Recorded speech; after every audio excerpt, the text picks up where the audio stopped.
how to deal with rejection and build your empire. In a world full of so many overblown claims about how easy it is to make $1 million online today, I'm keeping it real and talking about the two-letter word that will become your secret weapon to building a six-figure business. Is it easy? No. Is it worth it? Yeah. Hey guys, it's Swan. This week, I'm taking a little breather from my regular tutorials talk about something, and that is very real in the world of entrepreneurship, and that is rejection. Quite often, I get messages from readers and viewers on Instagram or YouTube saying, Ash, I want to start freelancing, but I don't have any clients. To which I say, okay, how many potential clients have you reached out to? Yeah, the answer is usually not at all. The truth is, I have plenty of blogs and videos on how to get started, but the biggest problem is the lack of training and resources out there. I have subscribers who have started their copywriting business. I got clients using nothing but my free videos, blogs available right here on my YouTube channel and website. Like David, who shared this with me on a recent webinar I host. He said, Ash, I have been reading your blogs for like 3 months. Now I have just taken your advice and I got a job. I have a good few gigs going, so yeah, thank you so much for working. Your blogs are amazing. I love reading stuff like that. Flying Swan, it makes me so happy. And it's exactly why I do this. Now, what about you? If you haven't yet put yourself out there, what's this holding you back? Now, if I had to guess, I would say it has something to do with a silly little two-letter word that holds so much power over us. Any guesses what it is now? And oh no, now if you have ever been afraid of rejection when it comes to starting your business, I can hardly blame you. There is so much misinformation out there about what it takes to start a business from the ground up in a world that is so full of overblown claims about how easy it is to make $1 million online. I can see why hearing that dreaded two-letter word can leave you feeling defeated, like why can everyone else do it and I can? Well, I heard it. Here it isn't easy. And it's not supposed to be. If it was, everyone would do it. And what is the fun in that? No one you admired got to be where they are today without hearing the word no. Like I lost. No, I'm not interested. No, thank you.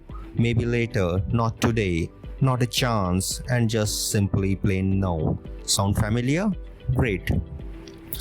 You are doing it right. And if you haven't got to know yet, what are you waiting for? I can tell you all the motivational quotes in the world. You are gonna fail, so fail often. You missed 100% of the chances you don't take. When one door closes, another one opens, and so on. Guys, you know all of that already. So what I want to do today is help you change your relationship with the word no. Because once you get used to it, you will see there is so much freedom and power on the other side. Every no is a stepping stone to a new opportunity. Speaking of new, if you are new around here, subscribe to my channel, website below. Every single week I release a new tutorial on copywriting, marketing, branding, yes, the occasional rants and motivational pep talk to help you ignite your business also. Now, here are 5 reasons why the word no is your secret weapon to building a six-figure business. Number 1. No help if you have it. Yes, the struggle is real at some point. Mark my words, you will be turned down.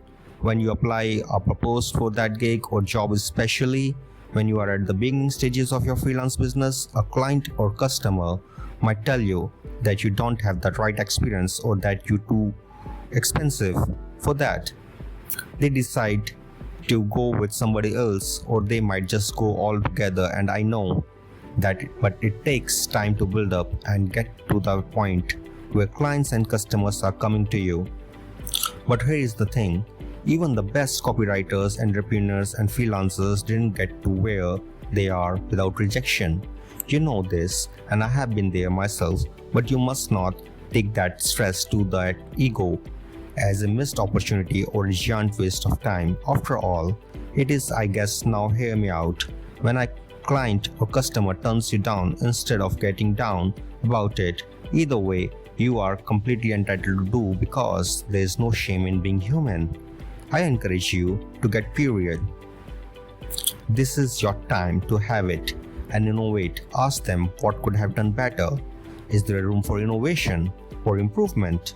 What would it take for them to consider you again in the future?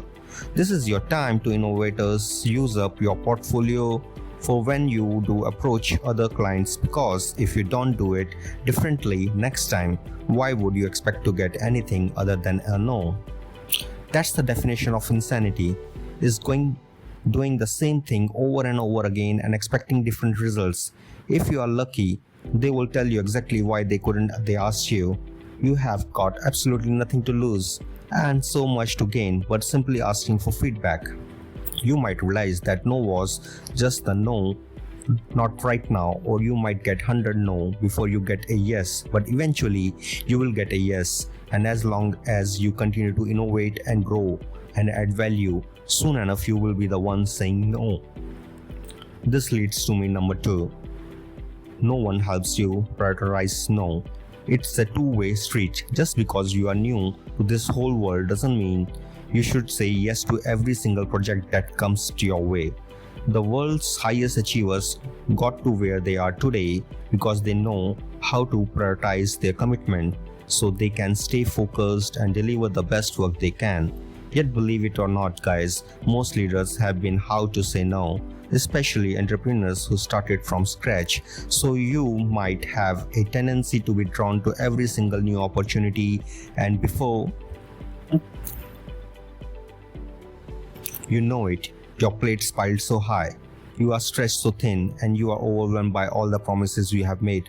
Turning down that next opportunity offers that comes your way might just be the best decision you can ever make for your career. It gives you space and energy you need to focus on commitments that will best serve you and your mission and allow you to deliver your best work. My advice: to stay in your lane and say no to anything that doesn't feel like something you want to do. It has the potential to make good money, and that comes last. There is an enormous tool for it, so it's basic science. So step back, and is that why you feel compelled to say yes to certain projects? Is it out of scarcity, or maybe guilt, or maybe you feel the need to be busy all the time? Because if you are not constantly hustling or grinding, you are not working hard enough. Yes, I have been there too. And just remember, if it's not an act of yes, it's an act of no, and that is okay. Come to number 3.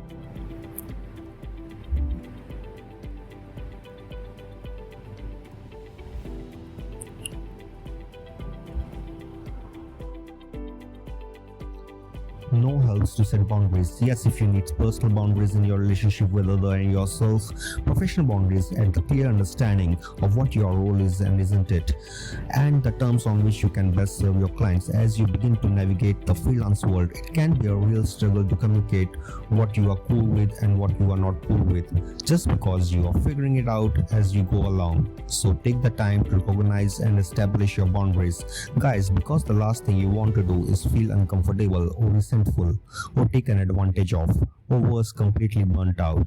And yes, I have been there too. Remember that as a freelancer, you have a responsibility to your clients, and you think to the best of your ability. So if you find yourself having to say no to protect that ability, just trust in that decision. And just as we strive to protect our boundaries, we gotta remember to respect others too.